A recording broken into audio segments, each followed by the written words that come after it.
Shalom, selamat pagi Bapak Ibu Saudara-saudari. Berjumpa kembali dalam Renungan Harian Toraya Selasa 2 September 2025. Mengawali hari ini, saya mengajak kita semua untuk kembali merenungkan kebenaran firman Tuhan untuk menjadi penuntun kita dalam melanjutkan hari ini. Karena itu, terlebih dahulu, mari kita berdoa meminta tuntunan Allah Roh Kudus. Kita berdoa. Ya Bapa, dimuliakanlah namamu. Terima kasih untuk kasih-Mu. Kami boleh ada menikmati hari baru ini semua karena anugerah dan perkenanan Tuhan. Terpuji Engkau. Ya Tuhan, memulai hari ini kami rindu untuk kembali belajar dari firman-Mu ya Tuhan. Dengan iman kami percaya bahwa ketika kami terus belajar dari firman-Mu, maka kehidupan kami akan lebih berkenan lagi di hadapan Tuhan ketika kami menghidupi dalam perjalanan hidup ini. Karena itu kami mohon tuntunan Allah Roh Kudus memenuhi kami, menuntun kami semua dimanapun kami berada saat ini selaku pendengar. Sekiranya dengan penuh hikmat dari Tuhan kami mampu menjadi pendengar yang setia, bila firman-Mu boleh kami mengerti, pahami sesuai dan seturut dengan kehendak Tuhan sendiri. Ampuni kami ya Tuhan, di dalam dan melalui anak Yesus Kristus Tuhan dan Juru Selamat kami yang hidup. Amin. Bapak Ibu Saudara-saudari, bacaan kita hari ini terdapat dalam kitab Titus pasal 1 ayat 1 hingga ayat yang ke-9.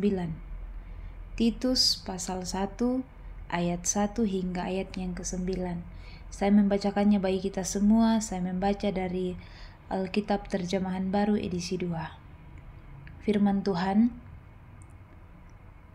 dari Paulus, hamba Allah dan Rasul Yesus Kristus, untuk memelihara iman orang-orang pilihan Allah dan pengetahuan akan kebenaran seperti yang tampak dalam kesalehan kita, dan berdasarkan pengharapan akan hidup yang kekal yang sebelum permulaan zaman sudah dijanjikan oleh Allah yang tidak berdusta.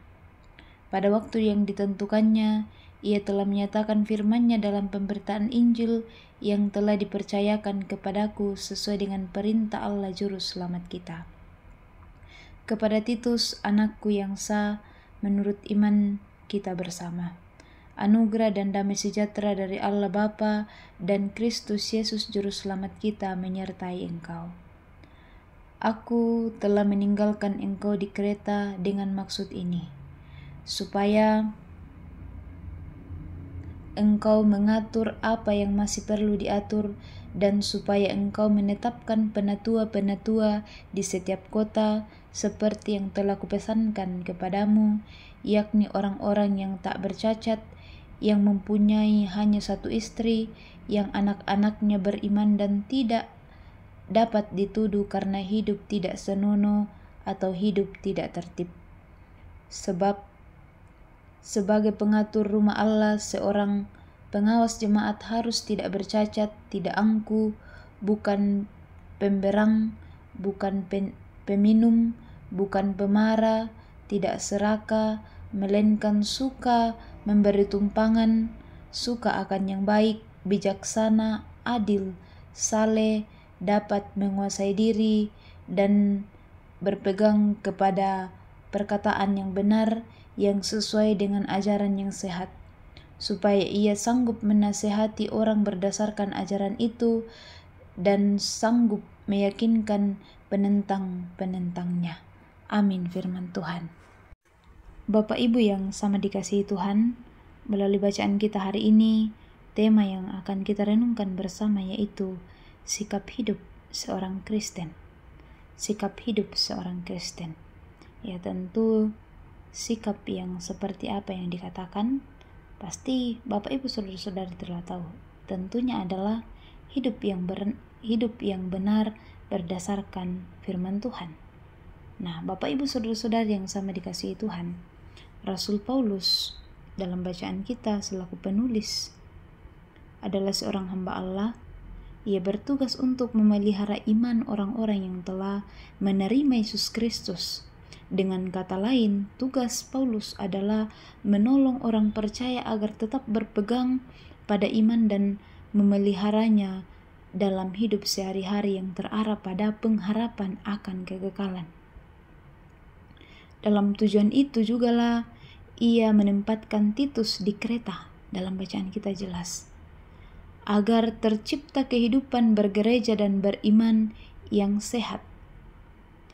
Misi hidup Paulus sebagai seorang hamba Allah adalah menuntun jemaat Tuhan untuk teguh dalam iman di dalam Kristus. Titus yang ditetapkan Paulus menjalankan tugas pelayanan dalam memilih pemimpin gereja pun memiliki kriteria bagi seorang yang akan ditetapkan menjadi pemimpin atau pekerja dalam gereja. Dalam bacaan kita yaitu penatua dan diaken. Nah, Bapak Ibu saudara-saudara yang sama dikasihi Tuhan, suatu hal yang dapat kita pelajari dari bacaan kita dan menjadi perenungan kita bersama adalah dari syarat-syarat yang dikemukakan oleh Paulus sebagai syarat pemilihan seorang penatua gereja adalah juga persyaratan yang harus kita penuhi oleh orang-orang Kristen secara umum. Artinya bahwa itu semua syarat-syarat itu semestinya berlaku bagi kita semua yang telah hidup di dalam Kristus, yang telah mengakui Kristus sebagai Tuhan dan Juru Selamat kita. Karena syarat-syarat tersebut lebih merupakan prinsip-prinsip hidup Kristiani. Dan semua orang Kristen seharusnya memenuhi persyaratan tersebut. Artinya, walaupun kita secara pribadi tidak menduduki suatu jabatan di tengah-tengah jemaat, tidak menjadi salah satu majelis dalam jemaat, bukan berarti Bapak Ibu, saudara-saudari bahwa kita bebas dari persyaratan tersebut. Itu sebabnya persyaratan ini lebih tepatnya disebut pola hidup Kristen secara menyeluruh. Nah, tugasnya yaitu mampu membimbing jemaat, mampu membimbing sesama agar memahami ajaran yang benar dan mau melakukannya. Mereka harus memiliki keberanian untuk menegur dan menyatakan kesalahan orang-orang yang melawan kebenaran dan mengerjakan ketidakbenaran. Karena itu Bapak Ibu saudara-saudari, kita selaku umat Tuhan, peran kita di tengah-tengah kehidupan, baik di tengah-tengah jemaat, di tengah-tengah masyarakat, di lingkungan tempat tinggal dan pekerjaan kita memiliki tugas, yaitu membimbing dan mengajarkan kebenaran kepada sesama kita. Menuntun mereka melakukan kebenaran ketika kita mengetahui kebenaran itu. Dan juga kita semestinya memiliki keberanian untuk menegur orang-orang yang melakukan kesalahan. Menegur dan membimbingnya untuk kembali melakukan apa yang seharusnya, apa yang menjadi kebenaran berdasarkan firman Tuhan. Itulah tujuan hidup kita, dan itulah sikap hidup seorang Kristiani.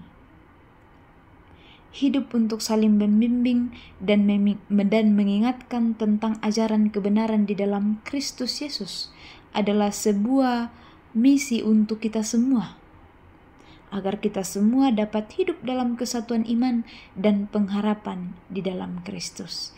Itulah yang dikehendaki Tuhan, kita semua sehati sepikir untuk terus mengerjakan kebenaran di kehidupan kita, saling mengingatkan, saling membimbing, saling menopang, dengan tujuan mempermuliakan Tuhan melalui sikap hidup yang benar di hadapan Tuhan.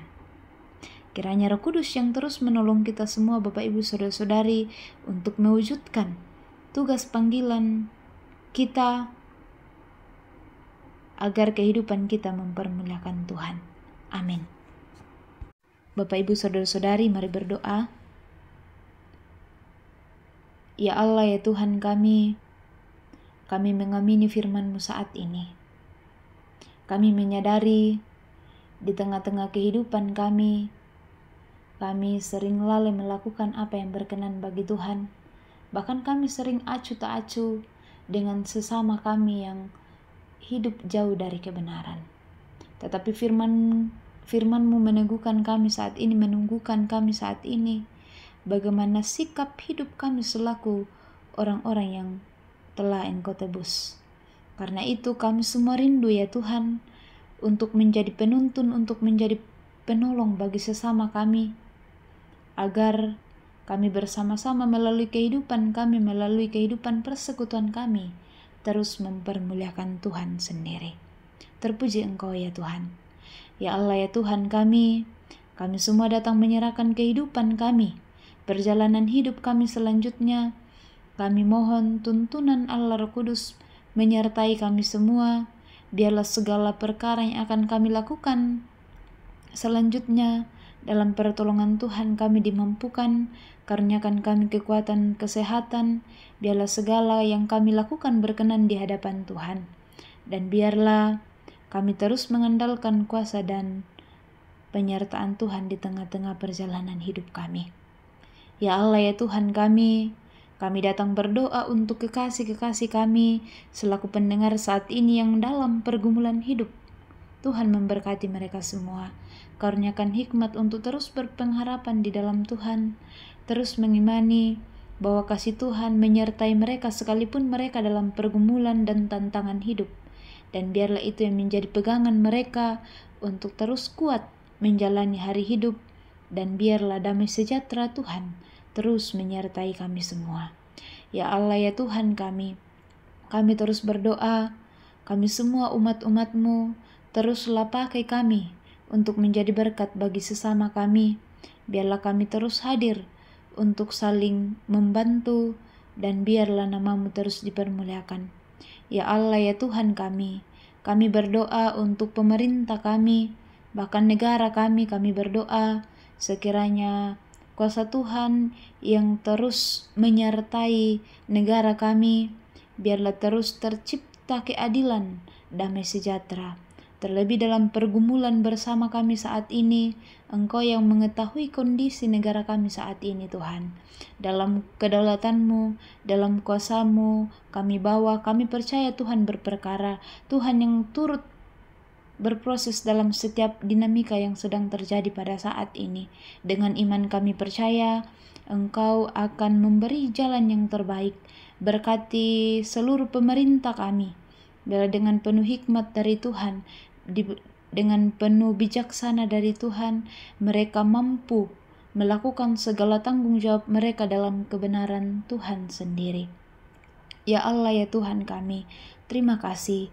Inilah yang menjadi doa syukur pengharapan kami, yang kami bawa melalui anak Yesus Kristus Tuhan dan Juru Selamat kami yang hidup. Amin. Bapak Ibu Saudara-saudari, selamat melanjutkan hari hidup ini. Kasih Tuhan yang terus menuntun dan menyertai kita semua. Shalom, selamat pagi.